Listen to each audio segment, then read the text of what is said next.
সরকারি প্রাথমিক বিদ্যালয়ের সহকারী শিক্ষকদের বেতন স্কেল নিয়ে তাদের দেওয়া প্রস্তাবনা বাস্তবায়নের কাজ চলছে বলে জানিয়েছেন প্রাথমিক ও গণশিক্ষা উপদেষ্টা অধ্যাপক ডাক্তার বিধান রঞ্জন রায় পোদ্দার। শনিবার সকালে মাগুরা জেলা অডিটোরিয়ামে প্রাথমিক শিক্ষার মান উন্নয়নে বিভিন্ন স্টেক হোল্ডারদের সঙ্গে মতবিনিময় শেষে সাংবাদিকদের এক প্রশ্নের জবাবে তিনি কথা বলেন। তিনি বলেন, শিক্ষকরা আমাদের কাছে একটি প্রস্তাবনা করেছেন, সেটা হচ্ছে সরকারি শিক্ষক যখন নিয়োগ হবে তখন তারা 12তম গ্রেড নিয়োগ পাবেন। 4 বছর সফল চাকরির পর তাদের পদোন্নতি হয়ে 11তম গ্রেড পাবেন এবং প্রধান শিক্ষকরা পাবেন 10ম গ্রেড। এই প্রস্তাবটি আমাদের মন্ত্রণালয় যৌক্তিক মনে করেছে। এখন আমাদের কাজ হচ্ছে সরকারে পলিসি মেকারদের কনভিন্স করে বিষয়টি বাস্তবায়ন করা। আমরা আন্তরিকতার সঙ্গে সে কাজ করে যাচ্ছি। উপদেষ্টা বলেন, আমাদের মামলার জন্য প্রধান শিক্ষক পদে পদায়ন সমস্যা হচ্ছে।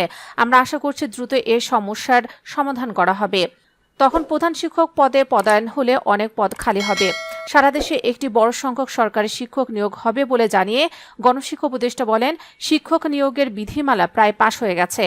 বিধিমালা পাশ হয়ে গেলে আমরা পত্রিকায় বিজ্ঞপ্তি দেব।